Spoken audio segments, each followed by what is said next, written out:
foundry in Arizona and investing $40 billion of their own money to do it. A situation that is highly controversial within Taiwan itself, including with Morris Chang, the now 92-year-old original founder of TSMC, who has since become one of the biggest critics of the Biden administration's plan to bring back the US microchip manufacturing industry. He has accused both the United States and TSMC of hollowing out Taiwan's security by expanding chip manufacturing from beyond the island. While Taiwan's economy minister has also since declared that, quote, Taiwan's key position in semiconductors will not be shaken.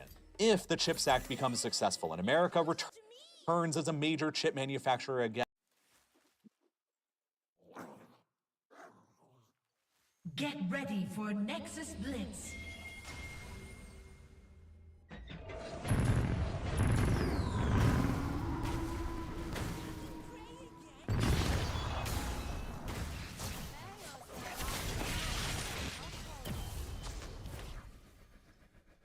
Your ancestors once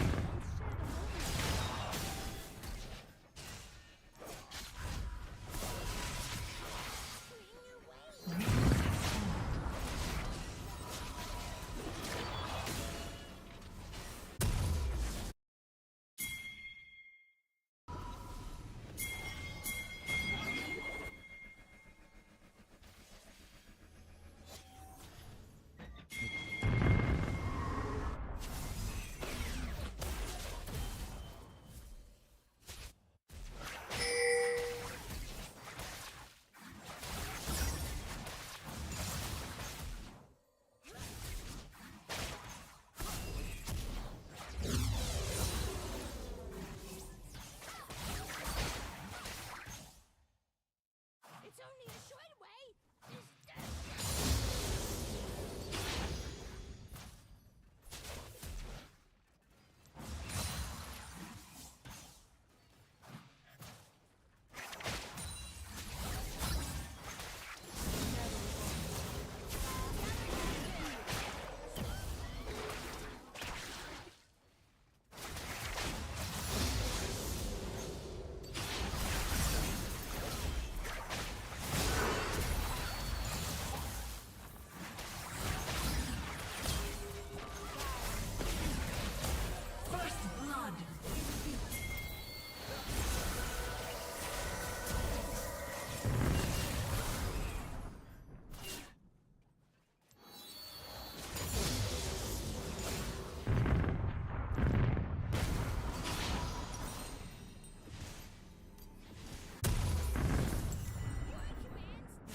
some scuttles.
Ready for the next event? You've got 30 seconds.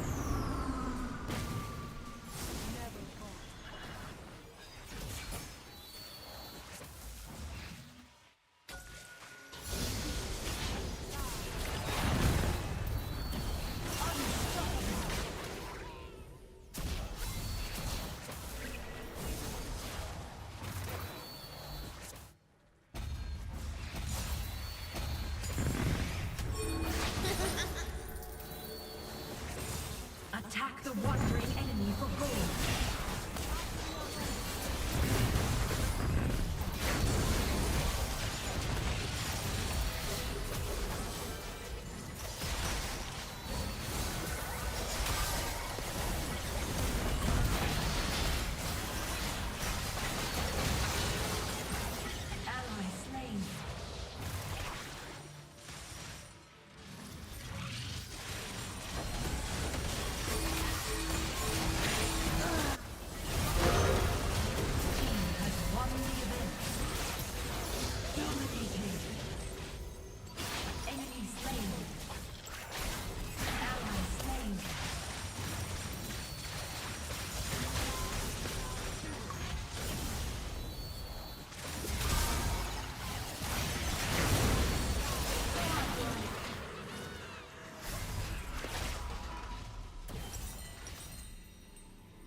Ready for the next event?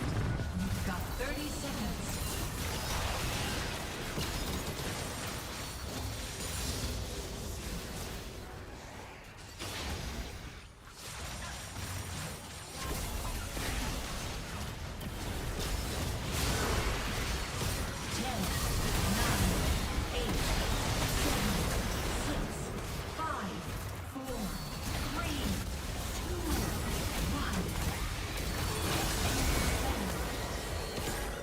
Enemy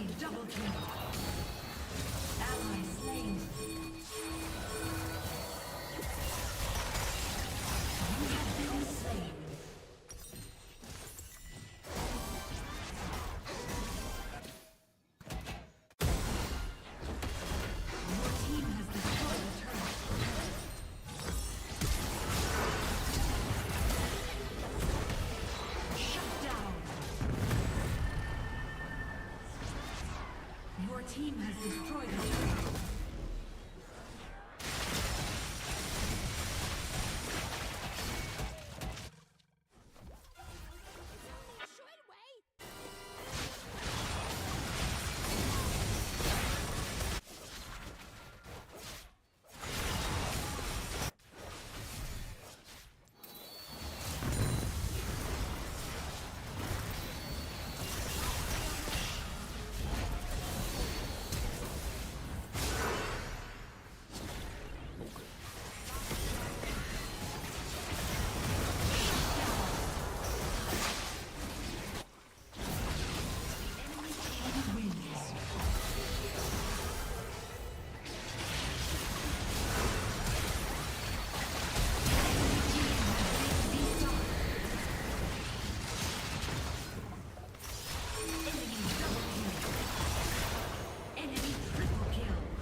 Down.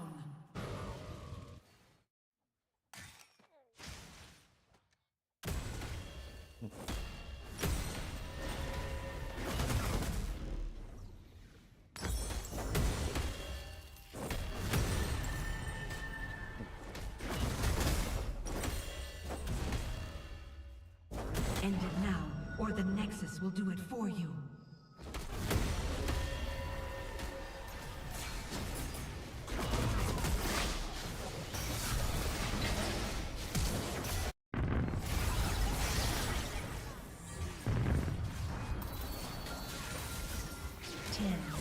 9, 8, 7, 6, 5, 4, 3, 2, 1. Kill the enemy team's walking nexus.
Defeat.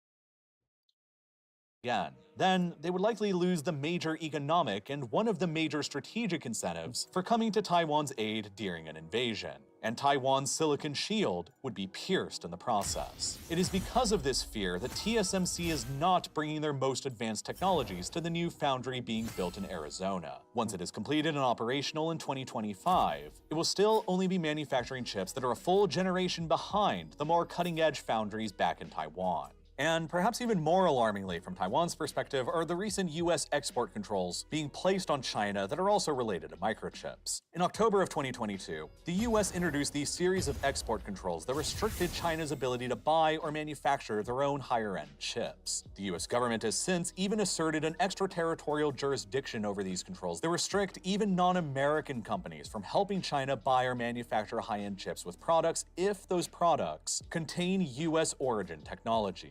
In regards to Taiwan's security, TSMC and all the other chip manufacturing companies on the island obviously rely very heavily on US technology, designs, and equipment in their manufacturing process, meaning that the new US export control laws can enable the US to restrict Taiwan from providing cutting-edge chips they manufacture to China. And if they do that, and the more Chinese companies end up losing access to more higher-end chip production in Taiwan, the less they will end up being dependent on Taiwan for sourcing their chips, and the smaller the economic deterrent becomes that's currently protecting the island from an invasion. After all, what would China have to financially lose from an invasion of Taiwan if they weren't relying on any chip imports from the island anyway? The chip foundries on the island could all end up getting destroyed during the fighting, and it wouldn't even make any material difference to China under that scenario. Thus, America's recent policies of dramatically expanding chip manufacturing at home, while simultaneously restricting China's access to chips from Taiwan and elsewhere is, from many in Taiwan's viewpoint, severely undermining their silicon shield strategy by eroding the economic incentive of Washington to halt an invasion, while simultaneously eroding the economic deterrent of Beijing from choosing to invade. But either way, China will still have to contend with Taiwan's third strategy of deterring an invasion from ever happening, which is possibly their greatest one of all: military deterrence, and transforming themselves into a bristling porcupine that would simply be too painful for China to ever attempt at swallowing. If the day ever comes that Beijing does decide to invade, Taiwan's military planners are aware that in order to have any hope of success, the PRC will have to organize and launch the largest amphibious invasion in human history, since at least the Normandy landings of D-Day in 1944. The PRC will have to spend time assembling a massive invasion force, numbering anywhere between 300,000 and 1 million soldiers, along with all of their equipment and along with an armada of hundreds of transport ships, all concentrated on the western side of the Taiwan Strait. Activities that will all be blatantly obvious to US satellites operating above. Just as American intelligence began warning about an imminent Russian invasion of Ukraine in the months leading up to the actual invasion, American intelligence would likely do the same for serious Chinese preparations of a Taiwan invasion.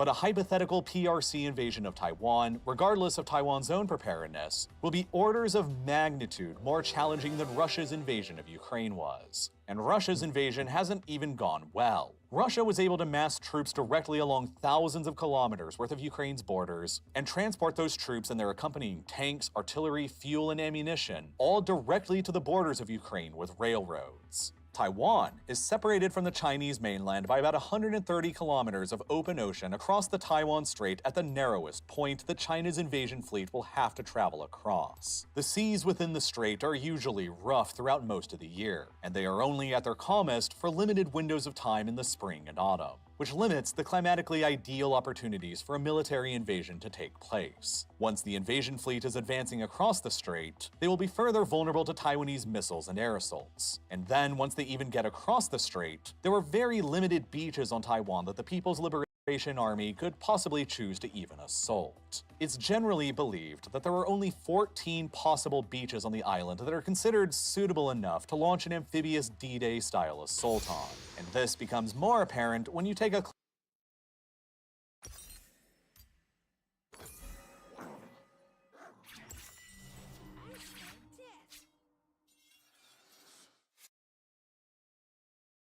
Welcome to Nexus Blitz.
An event will start in 30 seconds.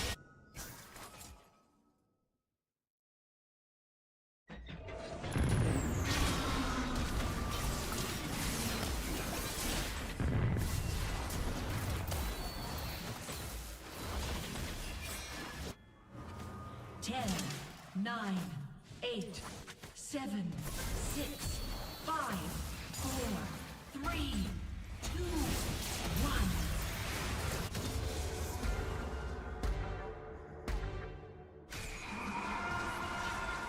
Earth Deathmatch. Oh, the huge battle.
Double kill. The enemy team takes this one.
7, 6, 5, 4, 3, 2, 1.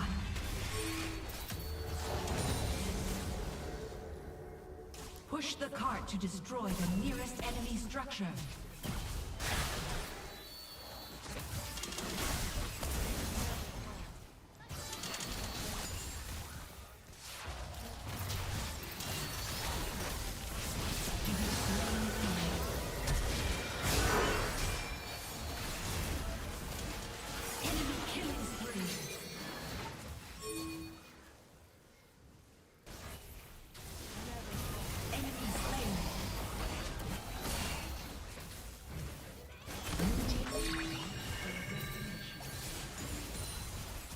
Your team emerges victorious. Your team has summoned a battle sled.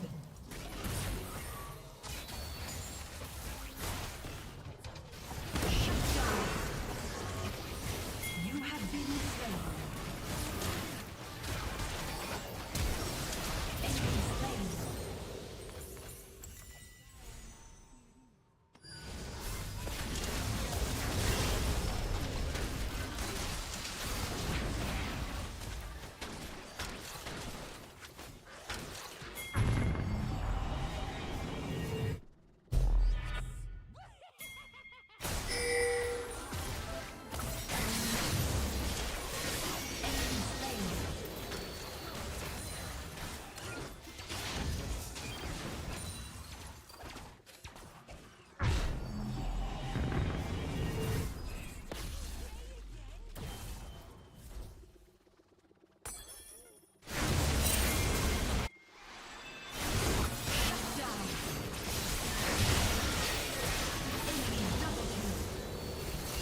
Enemy slain.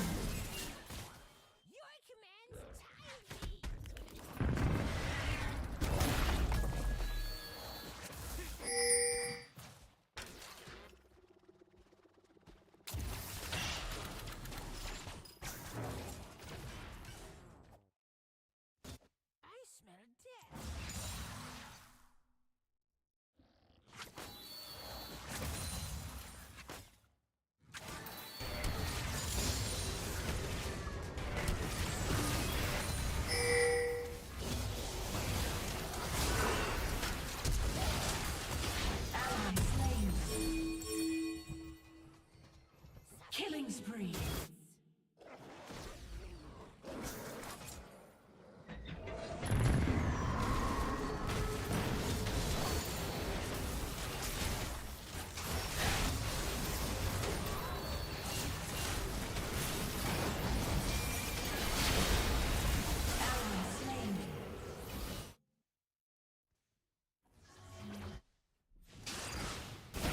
Ready for the next event? You've got 30 seconds.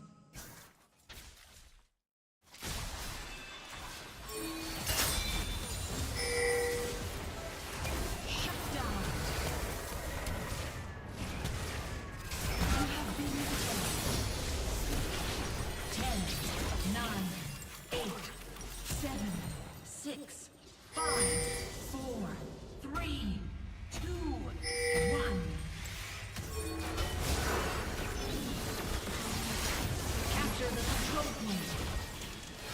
Shut down.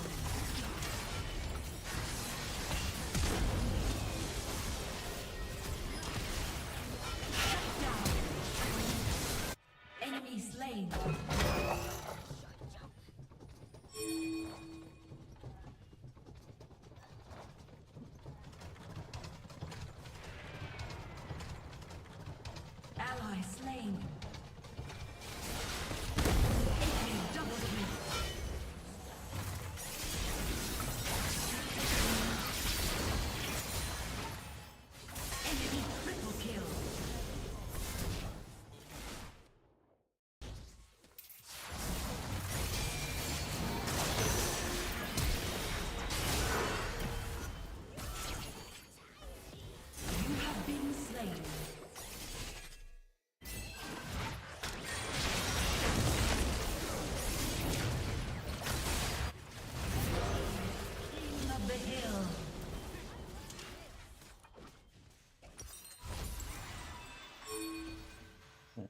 The enemy team's base now has a champion cannon.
Sudden death will begin soon.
closer look at Taiwan's geography and topography. The island is dominated by a series of huge, towering mountains that run across the entire interior and which roughly separate the island into two separate halves. A larger, wider coastal plain in the west of the island facing the Chinese mainland, and a smaller, narrower coastal plain in the east of the island facing into the open Pacific.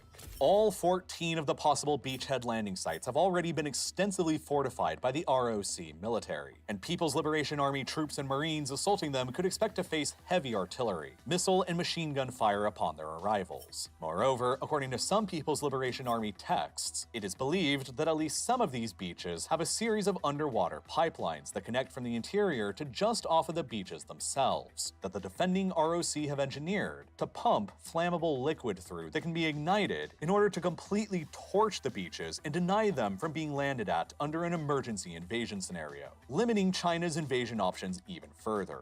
The eastern side of Taiwan is more mountainous, more rugged, and it faces away from the Chinese mainland, meaning that Taiwanese military planners have long assumed that it would be the safest part of the island during an invasion scenario coming from China, who would more than likely concentrate the bulk of their invasion force to the geographically easier to assault western side. This is why ROC commanders have long believed that during an invasion, the relatively safer eastern side will be used as their primary rear base to support the bigger fight raging across the wider and more open plains exposed in the west immediately facing China, with more potential beach landing sites. Thus, the east of the island is where most of the ROC's air bases are all located, with hangars for aircraft that have been carved deep into the mountainside to protect them from Chinese missiles, being able to blow them up before they have a chance to get into the air and sink Chinese invasion ships traveling across the strait. As the fight is presumably raging in the west, the east of the island is supposed to function as the primary center for ROC forces to refuel, rearm, and coordinate the fight in the west. And if the beaches begin to fall and the PLA begins advancing from them into the bigger cities on the island like Taipei, then armed Taiwanese insurgents can retreat deeper into the mountains of the interior and continue on waging an asymmetric guerrilla war to continue the fight until outside help, presumably from the United States, eventually arrives to turn the tide. And the eastern side of the island, geographically separated from the most heavy fighting that will be going on in the west, is the most ideal location for allied troops like Americans and potentially Japanese to arrive at and assist the fight from. The east of Taiwan is thus the most critical part of the island to hold, and it represents the ROC's final line of defense. And if it falls, then most hope for a free Taiwan will be lost as well. Getting to that point will undoubtedly be very, very costly for China. But just as Taiwan's geography as a mountainous island makes it a very difficult target to invade from the outside, it also makes it a very difficult place to support from the outside as well. This is yet another enormous difference between the Russian invasion of Ukraine and a hypothetical Chinese invasion of Taiwan.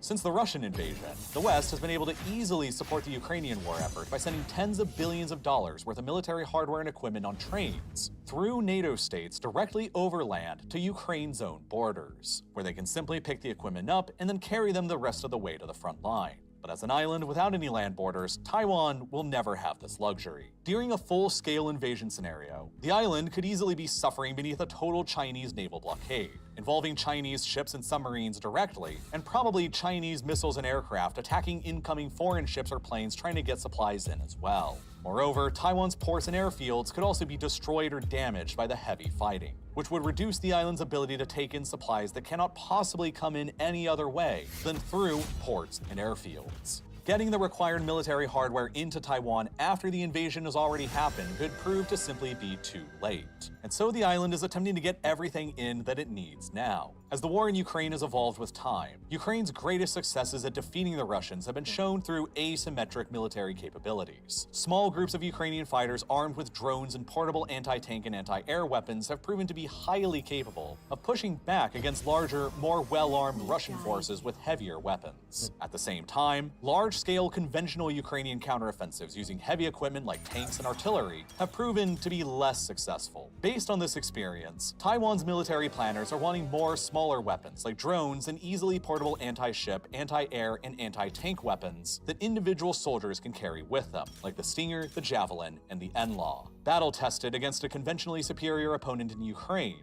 these smaller weapon systems also provide another military purpose to benefit Taiwan. They don't make it appear that Taiwan is arming itself too aggressively. Were Beijing to feel that Taiwan was arming itself too much with heavier weapons like tanks, fighters, guided missiles, or submarines, it might tilt their calculus that Taiwan was arming itself and preparing itself too quickly, and might eventually grow into too tough of a nut to crack in the future, further incentivizing Beijing to hasten its invasion plans for sooner rather than later.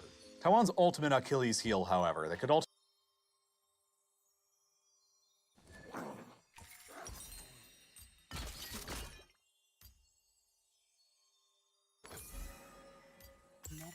Welcome to Nexus Blitz.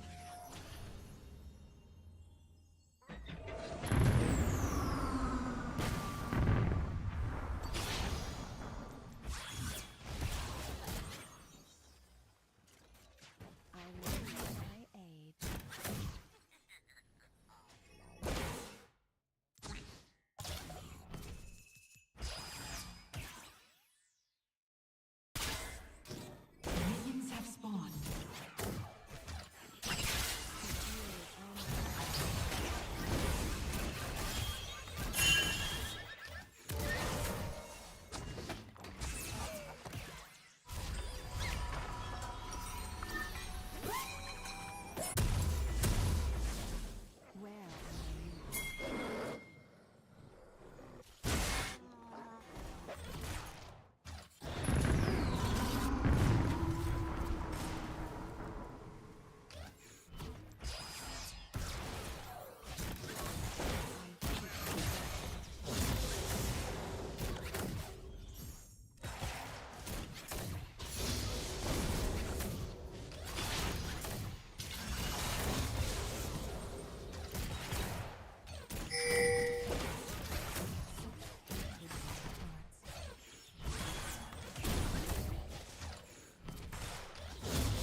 team has destroyed a turret.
You've got 30 seconds.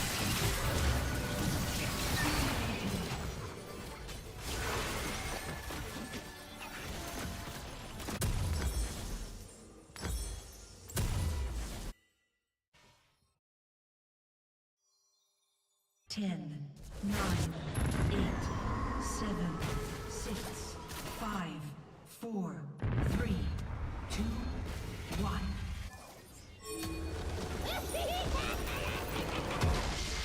Kill the treasure yordle. Ultimately doom it during an invasion is its critical overdependence on imported energy. As mentioned a while back in this video, and I forgive you if you forgot by this point, Taiwan has virtually zero natural resources of their own, and as a consequence, they don't have any possible way to completely power themselves. An overwhelming 97% of all the energy consumed on the island is imported in from abroad, largely in the form of oil, gas, and coal. In 2022, 42% of Taiwan's electricity production was generated through imported coal. Another 38% was produced through imported liquefied natural gas or LNG. Another 8% came from domestic nuclear power, while only the remaining 12% came from other domestic renewable sources. That is 80% of Taiwan's electricity that comes from imported coal and LNG coming in on container ships. And virtually all of Taiwan's oil powering the island's vehicles, tanks, and planes come in the same way. All of these sea lanes coming into Taiwan will be vulnerable to Chinese interception from ships, submarines, missiles, and aircraft in the event of a conflict. And even worse, the Taiwanese government is artificially removing even more of its domestic energy inputs because, just as Germany did following the 2011 Fukushima nuclear power plant disaster in Japan, Taiwan pledged to phase out all of their own nuclear power plants as well by no later than 2025. There is an argument that nuclear power plants are vulnerabilities during wartime, as has been showcased by the Zaporizhia nuclear power plant in Ukraine that has frequently been feared to be on the brink of a meltdown almost ever since the Russians invaded the country. Active nuclear power plants in Taiwan under attack during an invasion scenario could prove to be similar vulnerabilities, and potentially disasters waiting to happen. But at the same time, once nuclear power is fully phased out on the island soon, the 8% share of the island's electricity that was being generated by nuclear will have to be replaced by either increasing maritime imports of coal and LNG, which will be further vulnerable during an invasion scenario, or increase domestically produced renewables like wind. Adding offshore wind farms around Taiwan are an option, but they pose challenges to national security as well. The windiest locations around Taiwan are a small section of ocean just to the south of the island or within the Taiwan Strait itself, facing the Chinese mainland. Wind farms built here are ideal from a wind potential perspective, but are terrible from a national security perspective, as Chinese ballistic missiles could destroy the wind turbines rising above the sea, while Chinese submarines could sever their transmission cables carrying electricity back to the Taiwanese mainland. This means that Taiwan won't really have any easy solutions to its energy problem in the event of a blockade or a war, short of outside international support. It has been estimated that Taiwan only has enough stockpiles of coal to last for 39 days, and only enough natural gas to last for 11 days. If the island comes under a Chinese blockade, Taiwan's ability to power itself will run out extremely quickly, which is very bad news for Taiwan's incredibly valuable microchip manufacturing industry. Taiwan's giant corporation, TSMC, the masters of global chip manufacturing, currently all on its own, consumes more than 6% of all of Taiwan's energy. And as the company continues to reinvest into itself and pursue even more advanced chip manufacturing capabilities to maintain Taiwan's silicon shield, its share of Taiwan's energy consumption is only expected to continue growing. During an emergency energy shortage resulting from a blockade or invasion scenario, Taiwan will have to make a series of extremely difficult decisions. Will TSMC and the other chip foundries continue receiving the large amount of energy they need to continue doing business and keeping the Silicon Shield alive at the expense of the energy needs of the island's citizens? Taiwan is fully aware that it is ultimately still a David versus a Goliath in this potential upcoming invasion scenario. China's population is orders of magnitude larger than its own, and faced with the constant risk of an invasion from China, the ROC government of Taiwan has long maintained a policy of mandatory military conscription for all men in the country to boost the size of its military. But ever since 2013, that compulsory military conscription for Taiwanese men was limited to only 4 months, as the ROC was trying to transition towards an all-volunteer armed forces. But now in the 2020s, faced with rapidly deteriorating relations with China and the increased risks of an invasion, the island's DPP president, Tsai Ing-wen, took what she called the immensely difficult decision to raise the length of compulsory military service for men in Taiwan back to 1 full year again, which will go into force in January of 2024. Doing so will hopefully raise the ROC standing armed forces of about 215,000 personnel today in 2023, compared with the more than 2 million active duty personnel in the armed forces of the PRC on the other side of the strait. If the day ever comes when China's invasion fleet launches outward, then the ROC also has about another 2.3 million men in its reserves that it can summon up after ordering a general mobilization. But that still might not be enough to fully withstand the entire fury of the massive PRC and the People's Liberation Army Navy, which in terms of total numbers of ships is the largest fleet in the world now. Taiwan's planners know that outside help will be needed for their best chance at surviving the onslaught. But if it doesn't end up coming for whatever reason or arrives too late, then Taiwan does have an insane, last-ditch ace up their sleeve to pull from to try and fully deter China from ever invading on their own. This is the final, mostly unknown, and 4th way that Taiwan will try and deter the Chinese from invading without any outside help. Mutually assured destruction without acquiring nuclear weapons. Taiwan almost certainly has the knowledge and the skills to build a nuclear device on their own, and attach it to a missile that could impact Chinese cities. But doing that would almost certainly immediately provoke the PRC into launching a full-scale invasion of the island, because the only reason why Taiwan would acquire nukes would be to aggressively assert their independence from China. But Taiwan doesn't need to acquire nukes and provoke the PRC that way, because of their less well-known and current capability to already, potentially, generate mass destruction in China anyway. They can fire conventional cruise missiles targeting the Three Gorges Dam in China's Hubei province. The Three Gorges Dam is the largest power station and the largest hydroelectric project in the world, built across the mighty Yangtze River, the 3rd longest river in the world after the Nile and the Amazon.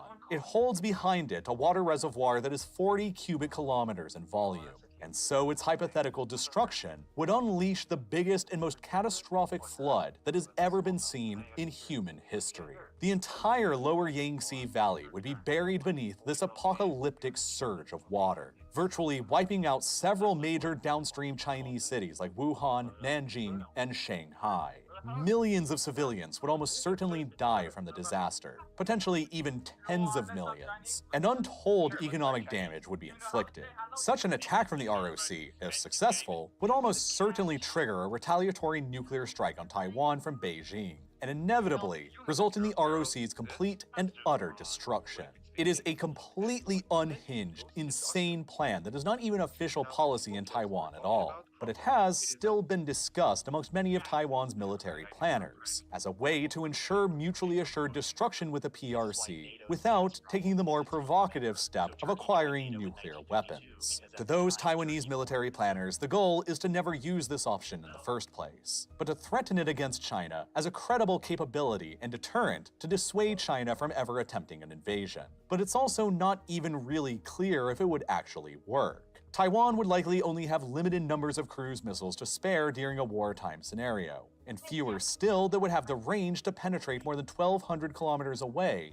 deep into the center of China to strike the dam. The missiles would have to deal with the PRC's air defenses all along the way, and even more air defenses that would likely be placed immediately around the dam itself. And some analysts think that near-cruise missiles could do nothing to actually destroy the Three Gorges Dam, which is essentially just a mountain of concrete. Even hundreds of cruise missiles striking the dam might not end up being enough to actually destroy it, and cause the apocalyptic flood downstream. But it doesn't even really have to work. Even if there is just the remotest chance that it might work, it's a fear that the PRC's military planners still have to think about and prepare for when considering an invasion of Taiwan. Still, in order to ensure that it never reaches that doomsday scenario in the first place, every other one of Taiwan's potential deterrents leading up to it would have to fail first. Diplomacy would have to fail, the Silicon Shield would have to fail, the Porcupine military defense strategy would have to fail, and outside help would have to fail to actually arrive and turn the tide. Meanwhile, America and China are busy actively positioning themselves in their own ways to fight this coming war that may or may not actually arrive. And the preparations are extending deep into the internet. American websites like Google, YouTube, Facebook, Instagram, Wikipedia, Reddit, and dozens of others have been blocked in China for years. But now, popular Chinese websites and apps like TikTok are beginning to be similarly blocked in the United States as well. Earlier this year, in May of 2023, Montana became the first U.S. state to pass legislation banning TikTok everywhere on all personal devices within the state. A ban set to take effect in January of 2024 that will block access to TikTok for all of the state's 1.1 million residents. More states could end up following Montana's decision, and there are many representatives and senators who would like to see TikTok banned outright nationwide. It's already been banned for government employees on government-issued devices in 34 U.S. states plus New York City, while dozens of university campuses across the country block TikTok on their campus Wi-Fi and university-owned computers. The internet should be exactly the same no matter where you are, but that's simply not the case, even if you're living in a place like the US, Europe, Canada, or Australia. Pretty much everywhere, there's an increasing number of censorship firewalls, legislation like in Montana, limiting where you can access what, and different versions of websites with different prices depending on the country or the state you're in.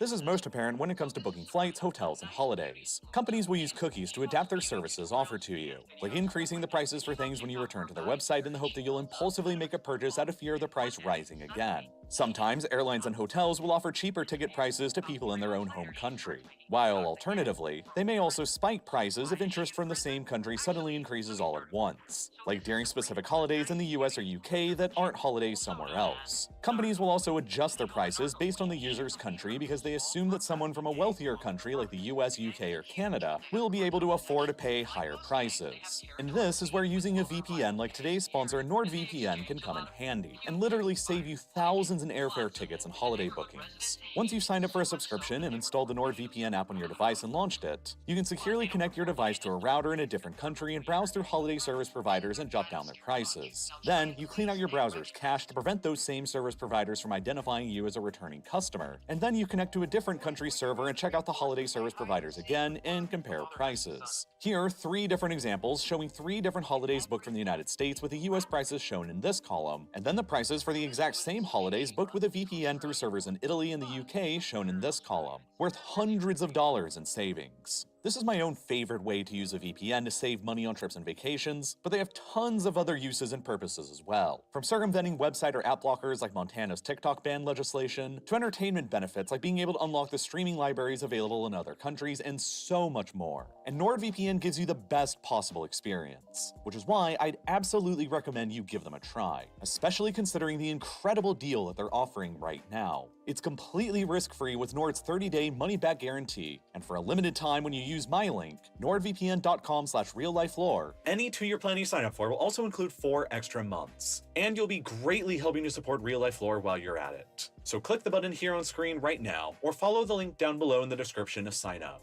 And as always, thank you so much for watching.